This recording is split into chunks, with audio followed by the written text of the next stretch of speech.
మాధవరావు కూటమి ప్రభుత్వం వచ్చినప్పటి నుంచి ఇప్పటి వరకు ఎంపీటీసీ జెడ్పీటీసీలకు గౌరవ వేతనం ఇవ్వడం లేదు అధ్యక్ష. లాస్ట్ సభలో కూడా అడిగాము. దయచేసి వాళ్ళ కాలపరిమితి కూడా త్వరలో ముగిసిపోతా ఉంది అధ్యక్ష. వీరి గౌరవ వేతనం చెల్లించవలసిందిగా ప్రభుత్వాన్ని మీ ద్వారా కోరుతా ఉన్నాం. కళ్యాణ్ గారు. ధన్యవాదాలు అధ్యక్ష. ఆంధ్రప్రదేశ్ వెలగపూడి సచివాలయంలో గత 10 సంవత్సరాల నుంచి హౌస్ కీపింగ్ పనులు చేస్తున్న వారికి ప్రస్తుతం 12,000 జీతం ఇస్తున్నారు అధ్యక్ష. ఇందులో 1,600 పిఎఫ్ ఈఎస్ఐ కింద జమ చేసుకుని 10,400 మాత్రమే వాళ్ళ అకౌంట్కి వేస్తున్నారు అధ్యక్ష. ఇప్పుడు పెరిగిన నిత్యావసర సరుకుల ధరలు వాళ్ళ జీతాలు ఏమీ సరిపోవట్లేదు అధ్యక్ష. అలాగే ఇతర కాంట్రాక్ట్ ఉద్యోగుల మాదిరి వాళ్ళకి జీతాలు కూడా పెంచడం లేదు అధ్యక్ష.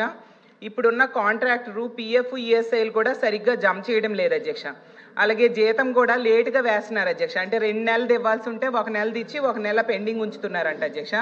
అలాగే పిఎఫ్లు కూడా 8 నెలల నుంచి కట్టడం లేదు అధ్యక్ష. కాబట్టి ఈ విషయంపై తక్షణమే ప్రభుత్వం స్పందించి కాంట్రాక్ట్ పద్ధతి నుంచి తొలగించి సిఆర్డిఏలో విలీనం చేయవలసిందిగా కోరుకుంటున్నాను అధ్యక్ష. అలాగే మున్సిపాలిటీల్లో పనిచేసే పారిశుద్ధ కార్మికుల మాదిరి జీతం ఇప్పించవలసిందిగా కోరుకుంటున్నాను అధ్యక్ష. ధన్యవాదాలు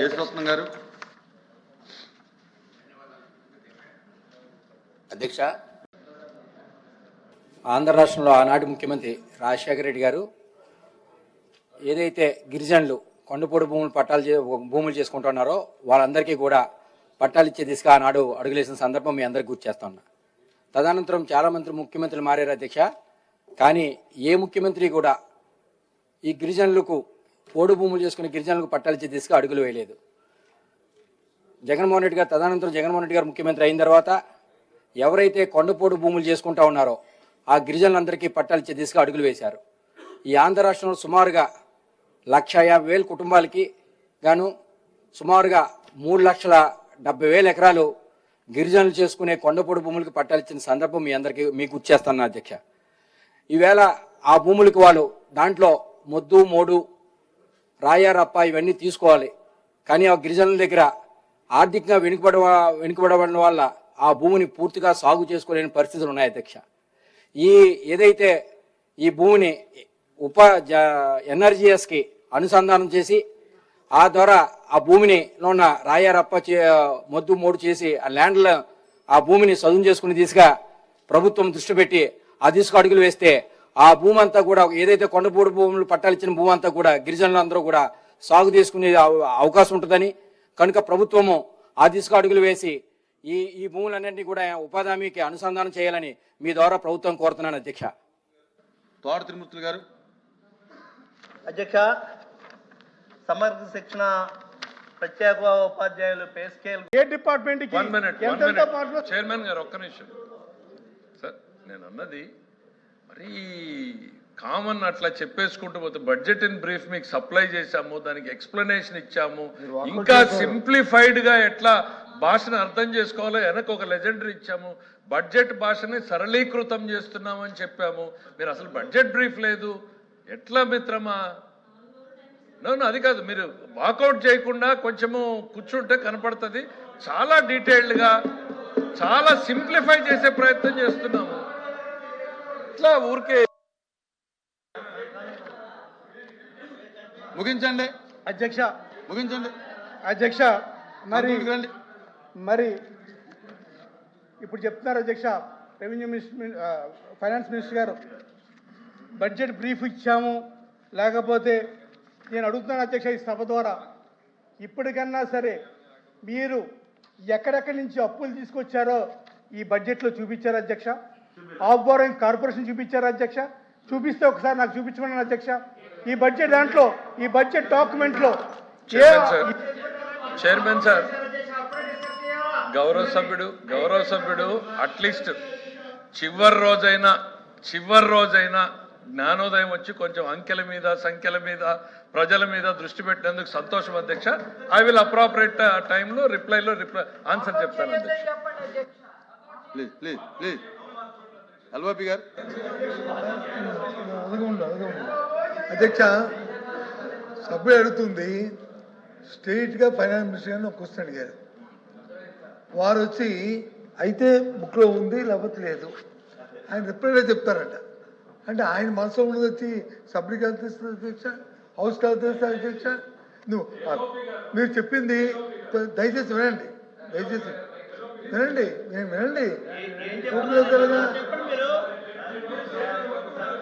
అధ్యక్ష నేను అంటుంది ఏంటండి, వెనకండి ఎందుకు? ఆయన ఇగో పలానా పేజ్ నెంబర్లు ఉంది సభ్యుడిగా మీరు చూసుకోండి, మీరు చూడలేదు కావాలంటే ఇట్స్ ఓకే ఫైన్ అది చెప్పకుండా ఆయన బ్రీఫింగ్లో చెప్తారంట. ఇది దయచేసి ఇది సాంప్రదాయం కాదు. చైర్మన్ గారు మీరు రూలింగ్ ఇవ్వండి సార్. వాళ్ళు అక్కడ మాట్లాడితే తిరిగి ఇక్కడ రిప్లై చేసే సాంప్రదాయం ఈ సభలో ఉంది అని అంటే ప్రతిరోజు డిస్కషన్లో కూడా అదే సాంప్రదాయాన్ని పాటిద్దాం. వాళ్ళు ఒక్క మాట అక్కడ మాట్లాడితే ఇక్కడ నుంచి రిప్లై చెప్తాం, వాళ్ళు ఒక్క మాట అక్కడ మాట్లాడితే రిప్లై చెప్తాం. లేదా proper time allocated to you, you rise your issue. LOP గారు మాట్లాడండి, నేను చెప్పాల్సింది మీకు చెప్తాను. Please please continue, please continue. LOP గారు కంటిన్యూ చేయను. కొత్త సాంప్రదాయాలు పెట్టుకోవద్దు. ఆయన మంత్రిగా లేచారు కాబట్టి నేనే చెప్పాను, మీరు కూడా ఆయన ఉండమంటే మేము కూడా ఉండండి, మినిస్టర్ గారు మాట్లాడతారు ఆయనకి అది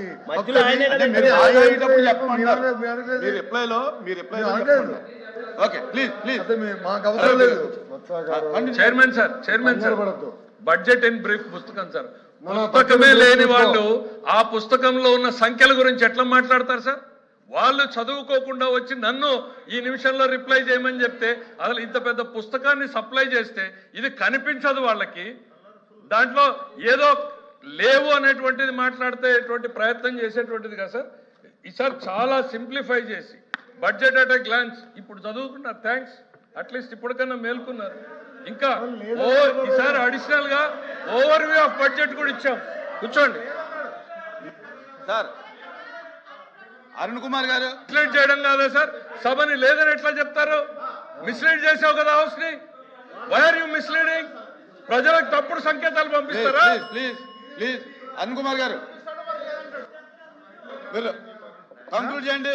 లాస్ట్ 2 minutes అధ్యక్ష. 2 minutes అధ్యక్ష మరి లాస్ట్ 2 minutes అధ్యక్ష మరి ఈ బడ్జెట్లో అంకెలు అయితే మాత్రం ఘనంగా ఉన్నాయి అధ్యక్ష, కానీ ప్రాక్టీస్లో మాత్రం శూన్యం అధ్యక్ష.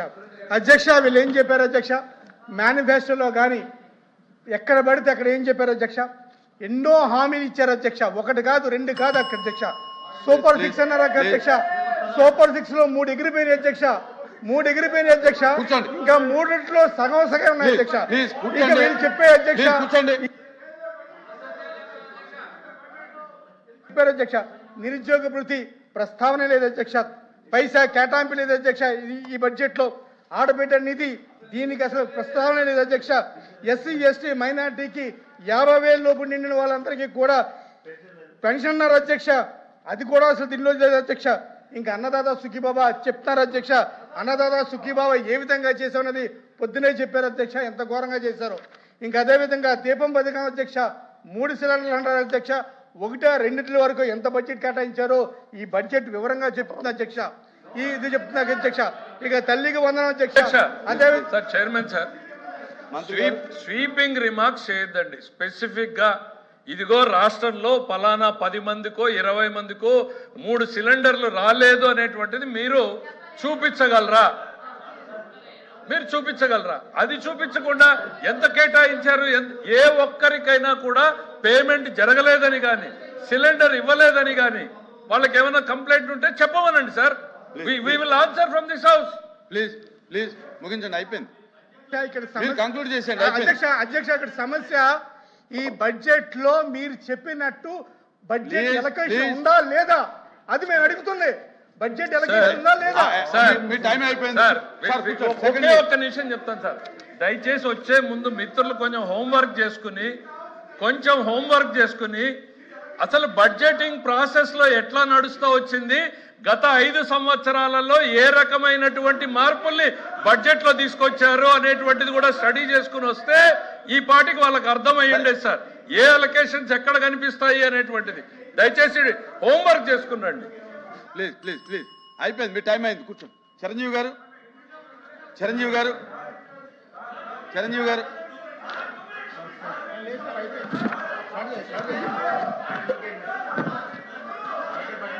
సార్ ఓ చెప్పిన తర్వాత కంక్లూడ్ చేయకపోతే ఎలాగండి? ఎంతసేపు చిరంజీవి గారు, అధ్యక్ష. చిరంజీవి గారు 1 minute, మీరు 1 minute లో క్లోజ్ చేయండి.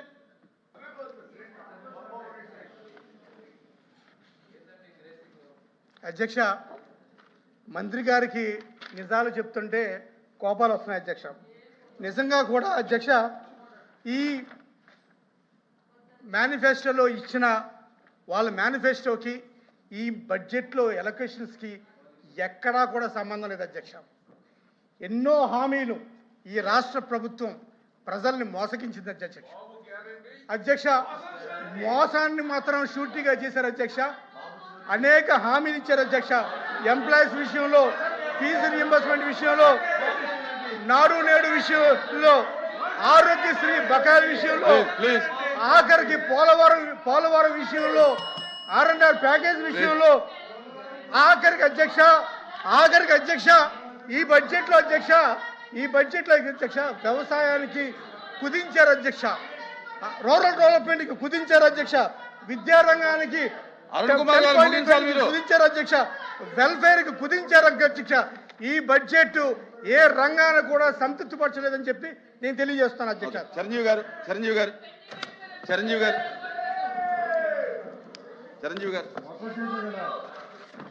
అధ్యక్ష,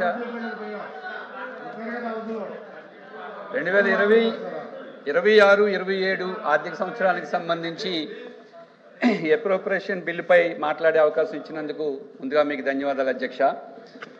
గౌరవ సభ్యులు మాట్లాడుతూ కొన్ని అంశాలు ఇప్పుడు ప్రస్తావించారు. అందులో ఒకటి క్యాపిటల్ ఎక్స్పెండిచర్ గురించి ప్రస్తావించారు అధ్యక్ష. కేటాయించిన దానికి ఖర్చు పెట్టిన దానికి వేరియేషన్ కనపడింది అని ప్రస్తావించారు అధ్యక్ష. మా ప్రశ్న ఒకటి అధ్యక్ష, బ్యాంక్ ఆఫ్ బరోడా వారు క్యాపిటల్ ఎక్స్పెండిచర్ తక్కువగా ఖర్చు పెట్టి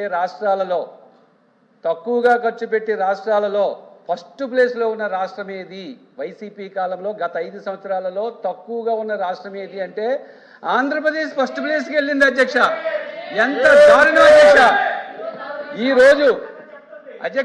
రోజు మీకు ఇప్పుడు మీకు బడ్జెట్లో ఇన్ బ్రీఫ్ ఇచ్చారు, మన గౌరవ సభ్యులు చదివారు అధ్యక్ష.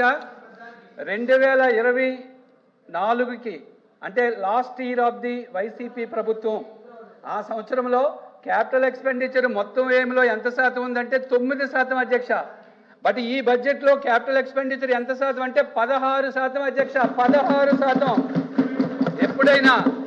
ఎప్పుడైనా ఒక దేశ అభివృద్ధి కానీ ఒక రాష్ట్ర అభివృద్ధి కానీ దేన్ని బట్టి చెబుతామంటే అక్కడ రోడ్లు ఎలా కడుతున్నారు, నీటిపారుదల ప్రాజెక్టులు ఎట్లా కడుతున్నారు, బ్రిడ్జిలు ఎట్లా కడుతున్నారు, ఆస్తుల సృష్టికి డబ్బులు ఎలా ఖర్చు పెడుతున్నారు, కేవలం మూలధన వ్యయం ద్వారా చెప్తాం అధ్యక్ష. ఈ బడ్జెట్లో మేము 16% ఖర్చు పెట్టాం అధ్యక్ష. అదే గత ప్రభుత్వం చూస్తే 9% ఖర్చు పెట్టింది అధ్యక్ష. రెండో పాయింట్ సభ్యులు మాట్లాడుతూ ఒక మాట మాట్లాడారు, కేటాయింపులకి ఖర్చులకి తేడా వచ్చింది, మీరు సభ్యుల్ని మభ్య పెడుతున్నారా, ప్రజలు మభ్య పెడుతున్నారని అడిగారు అధ్యక్ష. మా బడ్జెట్లో చూస్తే ఎప్పుడూ కూడా ప్రతి బడ్జెట్లో సెంట్రల్ బడ్జెట్ చూడండి, స్టేట్ బడ్జెట్ చూడండి, ఎప్పుడైనా సరే కేటాయింపులకి ఖర్చుకి కొద్దిపాటి తేడాలు ఎప్పుడూ కనపడతాయి. అయితే మా దగ్గర ఉన్న తేడాలు జస్ట్ 5% కనపడితే గత 5 సంవత్సరాల్లో తేడాలు మరీ దారుణంగా 80% అంటే 20% తేడాలు కనిపించాయి అధ్యక్ష. పాత బడ్జెట్ తీసి మాట్లాడమనండి అధ్యక్ష. ఇక రెండవది సంపద సృష్టి గురించి మాట్లాడారు అధ్యక్ష. సంపద సృష్టి గురించి మాట్లాడారు అధ్యక్ష. సంపద సృష్టి అనేది ఎప్పుడు ఒక్క రోజులో జరగదు అధ్యక్ష. సంపద సృష్టి అనేది లక్షల కోట్లు రోడ్ల మీద, నీటిపారుదల ప్రాజెక్టుల మీద, విద్యుత్ శక్తి సదుపాయాల మీద, మౌలిక వసతుల మీద ఖర్చు పెడితే 5-6 సంవత్సరాల తర్వాత సంపద సృష్టి జరుగుతుంది అధ్యక్ష. రాత్రికి రాత్రి ఎప్పుడు సంపద సృష్టి జరగదు అధ్యక్ష. ఈ రోజు మా ప్రభుత్వం తెచ్చిన అప్పులన్నీ దేని మీద ఖర్చు పెడుతున్నాం అధ్యక్ష? మౌలిక వసతుల మీద ఖర్చు పెడుతున్నాం అధ్యక్ష. ఇది నేను కాదు, కోట్లాది మంది ప్రజలు చూస్తున్నారు అధ్యక్ష. ఇక రెండవది ఒక ప్రభుత్వం లేదా ఒక బడ్జెట్ యొక్క సమర్థత దేనిపై ఆధారపడి ఉంటుందంటే అది లోటు నియంత్రణపై ఆధారపడుతుంది అధ్యక్ష. ఒకసారి పాత బడ్జెట్లు తీసి చూసుకోమని అధ్యక్ష.